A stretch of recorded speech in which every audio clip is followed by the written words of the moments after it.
नमस्कार, आप देख रहे हैं इंडिया वॉइस। मैं हूं आपके साथ जूही सिंह। बुलेटिन की शुरुआत करेंगे। देश में सोमवार को क्रिसमस का पर्व मनाया गया। इस खास मौके पर दिल्ली में प्रधानमंत्री नरेंद्र मोदी ने ईसाई समुदाय के लोगों से मुलाकात की। इसके अलावा बच्चों ने क्रिसमस दिवस के मौके पर कार्यक्रम में हिस्सा लिया, जहां पीएम नरेंद्र मोदी भी मौजूद रहे।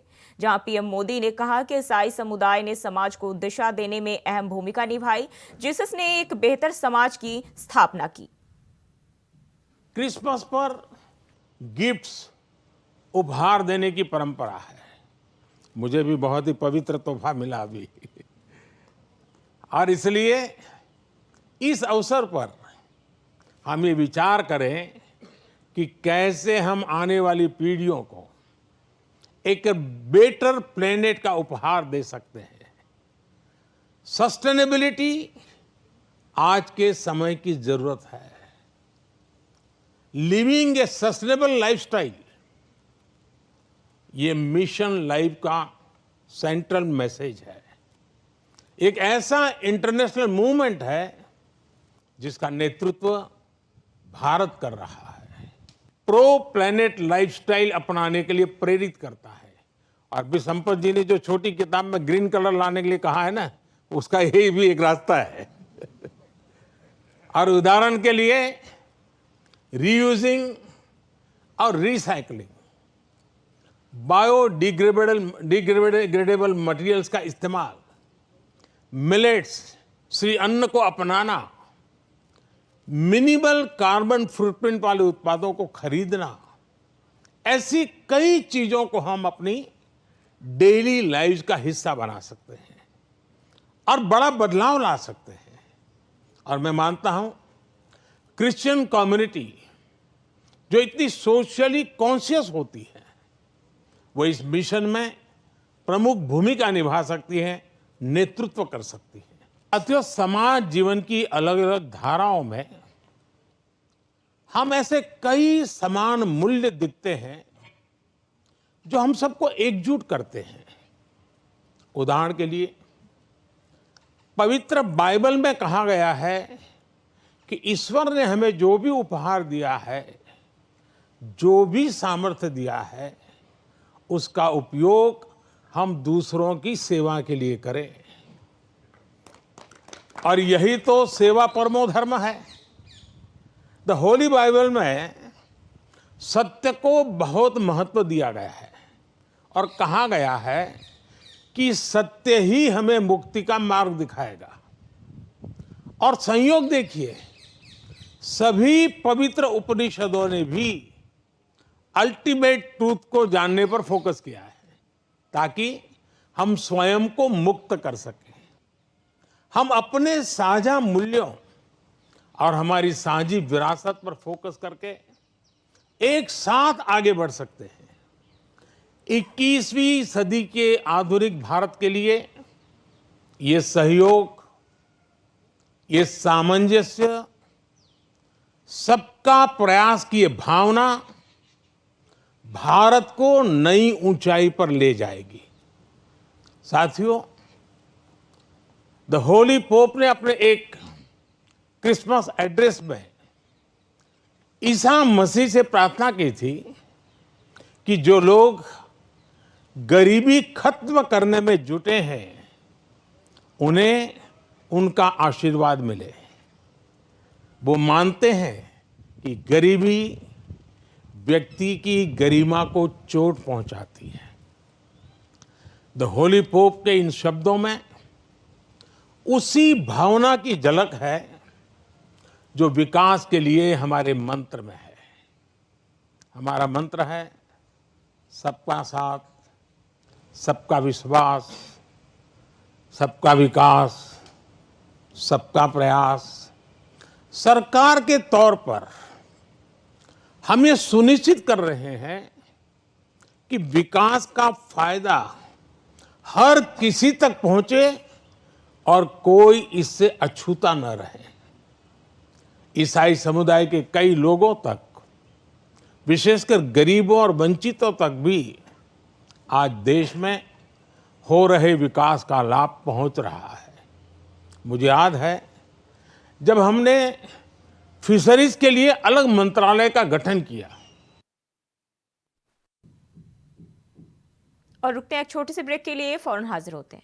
ब्रेक के बाद स्वागत है आपका। बात करेंगे खबरों की। भारतीय कुश्ती संघ के पूर्व अध्यक्ष और बीजेपी के सांसद बृजभूषण शरण सिंह को लेकर खबरें लगातार आ रही है। रविवार को खेल मंत्रालय के फैसले के बाद वह बीजेपी अध्यक्ष जेपी नड्डा से मिले थे। इस दौरान दोनों नेताओं के बीच क्या बातचीत हुई यह तो सामने नहीं आया, लेकिन इसके बाद बृजभूषण शरण सिंह ने कहा कि वह अब कुश्ती की राजनीति से संन्यास ले रहे हैं और जीवन में कभी भी कुश्ती संघ का चुनाव नहीं लड़ेंगे। के संबंध में जो मुझे बोलना था कल मैं बोल चुका हूँ। मैंने कुश्ती से और कुश्ती की राजनीति से पूर्णतया संन्यास ले चुका हूँ। नहीं मिल रहा भाई। रहा अमित शाह जी से मिलने की, तो हमारे पार्टी के नेता है, अगर हम मिलेंगे भी तो कुश्ती के संबंध में बात नहीं करेंगे। कुश्ती की बात समाप्त हो चुकी है। कितने बजे मिलेंगे? ऐसा कोई समाचार मेरे पास नहीं। हमारे नेता हैं, जब बुलाएंगे तब मिलेंगे, लेकिन मिलेंगे भी तो कुश्ती के संबंध में नहीं मिलेंगे। और अभी कोई प्रोग्राम भी नहीं है और कुश्ती के संबंध में मुझे कुछ नहीं बोलना। और 2024 के लोकसभा चुनावों को देखते हुए समाजवादी पार्टी अब पीडीए के साथ ही ब्राह्मणों को भी साधने की रणनीति बना रही है, जिसके लिए सपा के द्वारा ब्राह्मण महासम्मेलन का आयोजन किया जा रहा है। मगर सपा के रास्ते में सबसे बड़ी अड़चन है स्वामी प्रसाद मौर्य के बयान, जिसने ब्राह्मण वर्ग को नाराज करने में अहम भूमिका निभाई है। ये रिपोर्ट देखिए। पूरे देश में लोकसभा चुनाव का माहौल है। हर पार्टी देश की सत्ता पर काबिज होना चाहती है, लेकिन कहते हैं कि दिल्ली का रास्ता यूपी से होकर जाता है। इसी लिहाज से समाजवादी पार्टी अब एक तरफ जहां पीडीए यानी कि पिछड़ा, दलित, अल्पसंख्यक नारे के साथ लोकसभा चुनाव में आगे बढ़ रही है, वहीं दूसरी तरफ लोकसभा चुनाव से पहले सपा अब ब्राह्मण समाज को भी साधने में जुट गई है। पार्टी के प्रदेश मुख्यालय में रविवार को आयोजित महाब्राह्मण महापंचायत इसी कड़ी का हिस्सा माना जा रहा है। अखिलेश यादव ने महापंचायत को लेकर कहा कि ये ब्राह्मणों को सपा से जोड़ने की मुहिम का हिस्सा है, लेकिन सपा मुख्यालय में महाब्राह्मण सम्मेलन में सर्वाधिक नाराजगी स्वामी प्रसाद के बयानों को लेकर दिखी। इस दौरान सपा मुखिया अखिलेश यादव को भी मानना पड़ा कि स्वामी प्रसाद मौर्य हिंदू धर्म और ब्राह्मणों के खिलाफ गलत बोलते हैं और उनको ऐसा नहीं करना चाहिए। ऐसे में ये भी माना जा रहा है कि अखिलेश यादव को देर से ही सही, लेकिन समझ आया है कि स्वामी प्रसाद मौर्य के बयान और उस पर उनकी खामोशी कहीं न कहीं ब्राह्मण वोट बैंक को कमजोर कर रही है।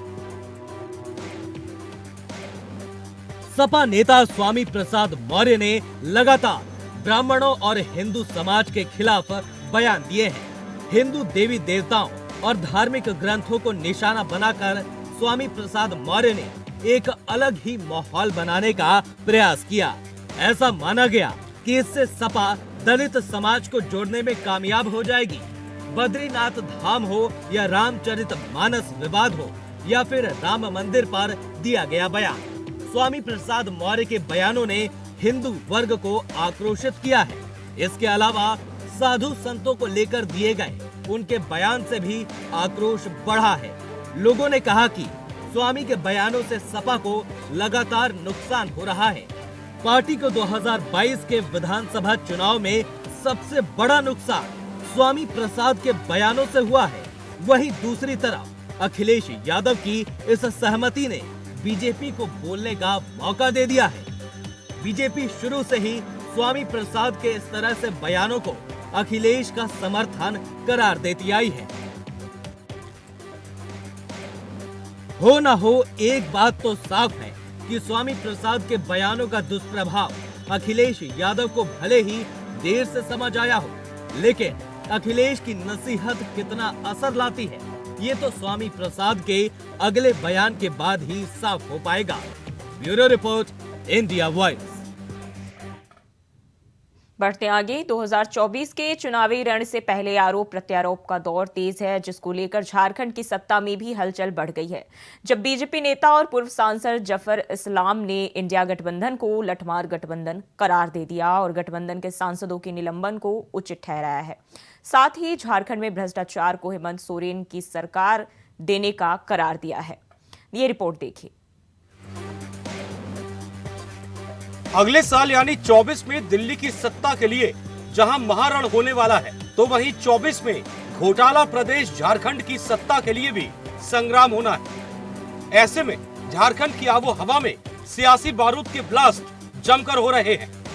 24 में दिल्ली की सत्ता हथियाने के लिए मोदी बनाम इंडिया गठबंधन है। विपक्षी पार्टियां एकजुट होकर मोदी और बीजेपी के खिलाफ रण में उतर रही हैं। लेकिन 24 के रण से पहले आरोप प्रत्यारोप का दौर भी जारी है। इंडिया गठबंधन के नेता जहां मोदी सरकार पर आरोपों के बाढ़ की बौछार कर रहे हैं, तो वहीं बीजेपी इंडिया गठबंधन पर बयानों की बमबारी भी लगातार कर रही है। अब इस कड़ी में झारखंड की सियासत में भी शोले भड़क उठे हैं, जिन्होंने सोरेन सरकार को अपनी चपेट में लेना शुरू कर दिया है। इसी कड़ी में बीजेपी के पूर्व सांसद जफर इस्लाम ने इंडिया अलायंस और हेमंत सरकार पर हमला बोला है। उन्होंने कहा कि घमंडिया गठबंधन भ्रष्टाचारियों का गिरोह है। झारखंड में भ्रष्टाचार हेमंत सोरेन सरकार की देन है। यहाँ अखंड भ्रष्टाचार है।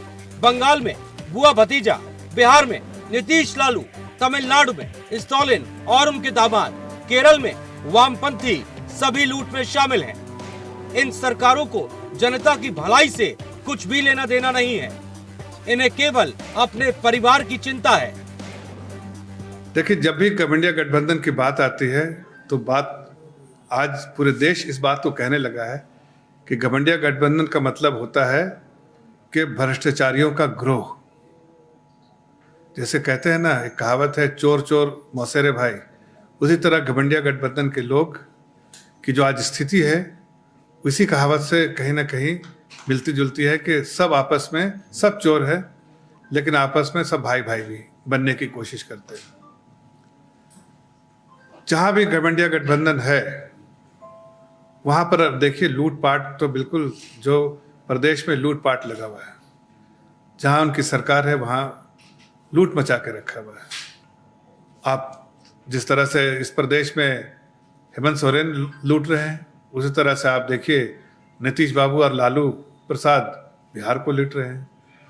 आप घमंडिया गठबंधन के किसी भी पार्टनर को देखिए, बंगाल में है तो बुआ और भतीजा लूट रहे हैं। ममता दी की सरकार है और उनके भतीजा अभिषेक वो लूट रहे हैं। अब वहाँ आगे बढ़िए तो आप तेलंगाना में देखिए तो अभी अब तक जो लूटते आए थे, अब कांग्रेस की स्लीपर सेल का काम कर रही थी वहाँ की सरकार, अब कांग्रेस खुद ही वहाँ सरकार है, वहाँ लूटपाट चलेगा।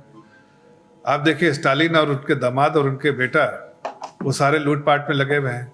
तो उनका काम है पूरा प्रदेश को लूटने का काम जो है पूरा उठा लिया है, और वामपंथी तो पूरा केरल लूटने में लगे हैं। जफर इस्लाम ने आगे कहा कि घमंडिया गठबंधन अब लठबंधन बन चुका है। ये संवैधानिक संस्थाओं पर लाठी मार रहे हैं।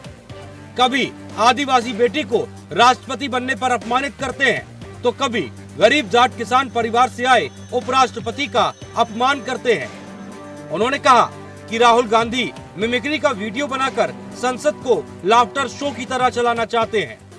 उन्होंने कहा ऐसी परिस्थितियों में सांसदों का निलंबन उचित है, जब प्रतिनिधि संविधान और देश विरोधी गतिविधियों में शामिल हो जाएं। लठबंधन इसलिए मैं कहता हूं कि जो लाठी चलाना आजकल काम हो गया। इस लाठी चलाने का मतलब ऐसी जो इनकी जो इंडिया अलायंस के जो पार्टनर्स हैं वो कहीं ना कहीं अब संवैधानिक संस्थाएं हैं उसका भी हनन कर रही है। अब आप देखिए, आपके सामने ही जिंदा मिसाल है कि किस तरह से मैं यहाँ बैठा हूँ। आज ये रांची है, रांची शहर में बैठा हूँ। यहाँ जो आदिवासी समुदाय के बड़ी मात्रा में लोग रहते हैं, लेकिन जब हमारी पार्टी ने, हमारी लीडरशिप ने नाम प्रपोज किया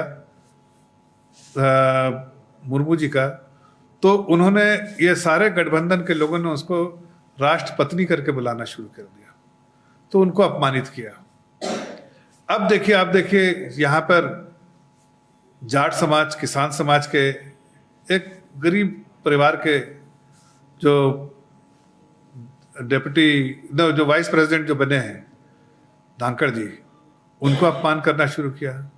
उनके बारे में जिस तरह से मिमिक्री किए जा रही है, जिस तरह से राहुल गांधी जी स्वयं वीडियो बना रहे हैं, उससे समझ में आता है कि उनकी मानसिकता क्या है।